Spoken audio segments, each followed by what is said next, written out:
बिस्मिल्लाहिर्रहमानिर्रहीम। अस्सलामु अलैकुम व रहमतुल्लाहि व बरकातहू। की हाल चाल है जी? ठीक ठाक हो? उम्मीद है अल्लाह ताला दे हुक्म दे नाल इंशाअल्लाह तुसी सारे ठीक ठाक होवोगे। अल्लाह ताला सब ते रहमत फरमाए। अल्लाह ताला सब नूं अपने हिफ्ज़ो ईमान दे विच रखे।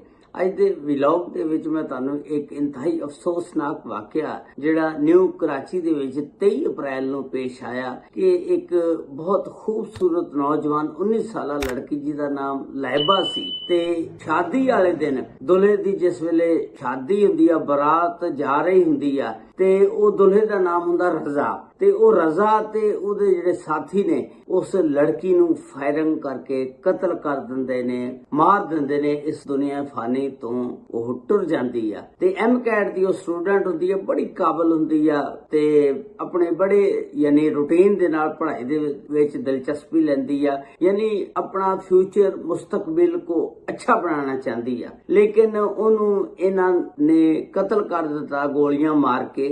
ओदी वजह की सी ओ सारी तफसीलात अज दी इस वीडियो दे विच मैं तुहानूं दसांगा। ये वाकया जिहड़ा इस तरह है कि एक शादी हुंदी आ, इन्हां दे घर तो तीसरा घर हुंदा, उत्थे जिहदी शादी हुंदी आ उहदा नाम हुंदा दुल्हे दा रज़ा। रज़ा दी शादी जिहड़ी आ 22, 23 ते 24 अप्रैल नूं रखी जांदी आ।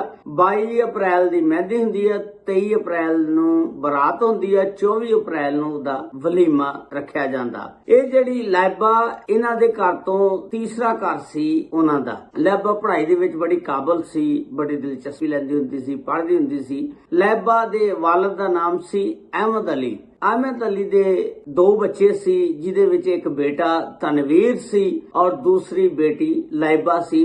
लाइबा जिहड़ी सी छोटी सी, 19 साल दी सी ते बड़ा शौक सी इहनूं पढ़ने दा, कुछ बनना चाहती सी, एम कैट दी स्टूडेंट सी ते बड़ी दिलचस्पी नाल पढ़दी हुंदी सी। और उस शादी वाला जिहड़ा घर सी उन्हां ने शादी ते भी इन्हां नूं नहीं सी बुलाया रज़ा ने। ते रज़ा ने जिस वेले बरात जानी सी, रात नूं मेहंदी कीती, दूसरे दिन 23 तरीक नूं बरात सी, रात नूं 8 वजे इन्हां ने हैदराबाद विआउण जाना सी ते इन्हां दे कुछ दोस्त आ गए ते जिस वेले ओ सेहराबंदी होई ते बच्चे जिहड़े ने इह कोठियां ते चढ़ जांदे ने वेखण शादी दा फंक्शन, को पैसे सुट्टे जांदे ने ते इह लाइबा जिहड़ी सी ना, इह हमेशा अपनी दूसरी मंजिल ते जाके बह के पढ़दी हुंदी सी। इह पढ़ने वास्ते दूसरी मंजिल ते गई आ, उधरों हवाई फायरिंग हो रही सी। जिस वेले गई आ ते गोली जिहड़ी है ना, एक हवाई फायरिंग जिस वेले कर रहे सी रज़ा और उहदे दोस्त, इथों थलों निकलदी आ ते सिर दे विचों निकल जांदी आ। इहदे घर दे कहंदे ने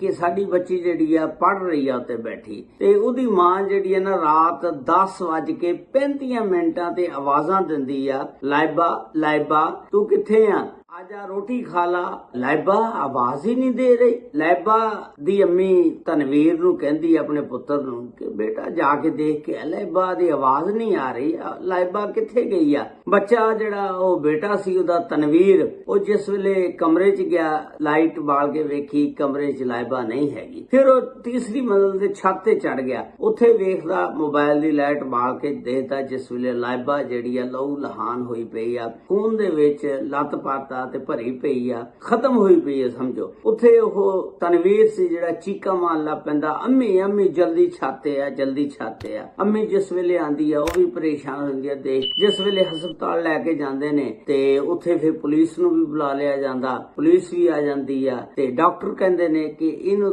2 घंटे हो गए ने मौत होई नूं, यानी इन्हां नूं प्यारी हो गई सी 2 घंटे पहला। इस तरह फिर पुलिस ने जिहड़ा ना उस दा पर्चा कटिया, FIR दर्ज कीती ते उस FIR दे विच मुदई जिहड़ा बनया तनवीर, उस लड़की दा भरा। उस पर्चे दे विच नामजद पर्चा जिहड़ा सी कटिया गया, ओहदे विच रज़ा जिहड़ा दुल्हा सी ओनू नामजद कीता गया। ओहदे दोस्त सी जुनेद, उमर, अब्दुर्रहमान, उस्मान, फिजान ते जीशान। ये नामजद पर्चा 7 बंदियां ते दिता गया। इन्हां दे विचों जुनेद, अब्दुर्रहमान सलमान ते फिजान 3 बंदे जिहड़े ने पकड़े गए ने, बाकी जिहड़े हजे तक फरार ने। ये फायरिंग करके आप तां विआहण चले गए, हुण पिछों लड़की जिहड़ी सी ਉਹਨੂੰ फायर लग गया सी।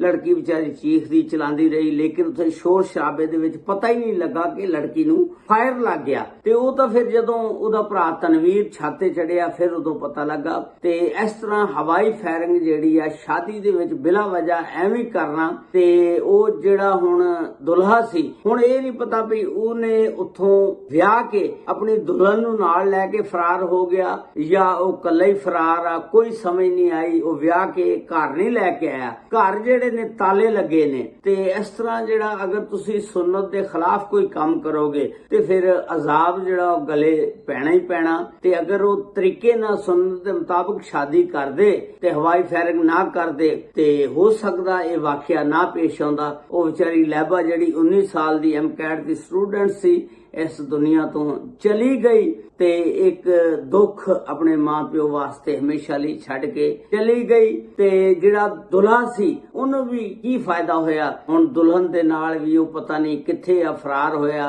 ਘਰ ਵੀ ਨਹੀਂ ਲਿਆ ਸਕਿਆ ਤੇ ਉਲਟਾ ਅਜ਼ਾਬ ਨੂੰ ਪੈ ਗਿਆ। ਇਹ ਜਿਹੀਆਂ ਚੀਜ਼ਾਂ ਪਹਿਲਾਂ ਸੋਚਣੀਆਂ ਚਾਹੀਦੀਆਂ। ਪਿੰਡਾਂ ਦੇ ਵਿੱਚ ਵੀ ਅਸੀਂ ਵੇਖਿਆ ਕਈ ਲੋਕ ਜਿਹੜੇ ਨੇ ਨਾ ਉਹ ਛੁਰਲੀਆਂ ਪਟਾਕੇ ਛੱਡਦੇ ਨੇ। ਛੁਰਲੀਆਂ ਪਟਾਕੇ ਜਿਸ ਵੇਲੇ ਛੱਡਦੇ ਨੇ ਉਹ ਕਈ ਲੋਕਾਂ ਦੇ ਢਾਰੇ ਹੁੰਦੇ ਨੇ ਬਾਹਰ, ਉਹ ਢਾਰੇ ਨੂੰ ਅੱਗ ਪੈ ਜਾਂਦੀ ਛੁਰਲੀ ਦੇ ਨਾਲ। ਉਹ ਜਿਸ ਵੇਲੇ ਅੱਗ ਪੈਂਦੀ ਨੇ ਤੇ ਉਹ ਫਿਰ ਜਿਹੜੇ ਮੁਖਾਲਫ ਪਾਰਟੀ ਆ ਉਹ ਬਰਾਤ ਵਾਲਿਆਂ ਦੇ ਘਰ ਆਉਂਦੇ ਨੇ, ਲੜਾਈ ਝਗੜਾ ਹੁੰਦਾ ਵੀ ਤੁਸੀਂ ਛੁਰਲੀ ਛੱਡੀ, ਉਹ ਸਾਡਾ ਢਾਰਾ ਜਲ ਗਿਆ, ਸਾਡਾ ਨੁਕਸਾਨ ਹੋ ਗਿਆ। ਉਹਦੇ ਵਿੱਚ ਵੀ ਫਿਰ ਲੜਾਈ ਝਗੜੇ 'ਚ ਇੱਕ ਦੂਜੇ ਦੇ ਸਿਰ ਪਾੜ ਜਾਂਦੇ ਨੇ ਤੇ ਇਸ ਤਰ੍ਹਾਂ ਦੇ ਵਾਕਿਆਤ ਬੜੇ ਰੋਨਮਾ ਹੁੰਦੇ ਨੇ। ਲੇਕਿਨ ਜਦੋਂ ਵੀ ਕੋਈ ਸ਼ਾਦੀ ਦਾ ਮੌਕਾ ਹੋਵੇ ਖੁਸ਼ੀ ਕਰੋ, ਇਹ ਨਹੀਂ ਹੈ ਵੀ ਖੁਸ਼ੀ ਨਹੀਂ ਕਰਨੀ, ਲੇਕਿਨ ਤਰੀਕੇ ਦੇ ਨਾਲ। ਕਈ ਲੋਕ ਖੁਸ਼ੀ ਇਸ ਤਰ੍ਹਾਂ ਕਰਦੇ ਨੇ ਕਿ ਜਦੋਂ ਖੁਸ਼ੀ ਦਾ ਮੌਕਾ ਆਉਂਦਾ ਸ਼ਰਾਬ ਪੀ ਲੈਂਦੇ ਨੇ, ਤੇ ਇਹ ਕੋਈ ਤਰੀਕਾ ਨਹੀਂ ਹੈਗਾ ਸ਼ਰਾਬ ਪੀਣਾ, ਕਿਉਂਕਿ ਸ਼ਰਾਬ ਅਗਰ ਪੀ ਲਵੇ ਬੰਦਾ ਤਾਂ ਉਹਦੀ 40 ਦਿਨ ਨਮਾਜ਼ ਨਹੀਂ ਹੁੰਦੀ। ਤੇ ਜਿਹੜੇ ਬੰਦੇ ਨੇ ਸ਼ਰਾਬ ਪੀ ਲਈ ਆ, ਅਗਰ ਉਹ ਫੌਤ ਹੋ ਗਿਆ, ਕਿਆ ਉਹਦਾ ਜਨਾਜ਼ਾ ਹੋ ਜਾਏਗਾ? ਨਹੀਂ। ਇਸ ਵਾਸਤੇ ਸ਼ਰਾਬ ਇਸਲਾਮ ਦੇ ਵਿੱਚ ਮਨਾ ਆ, ਸ਼ਰਾਬ ਨਹੀਂ ਪੀਣੀ ਚਾਹੀਦੀ। ਖੁਸ਼ੀ ਮਨਾਓ ਜਾਇਜ਼ ਤਰੀਕੇ ਦੇ ਨਾਲ। ਤੇ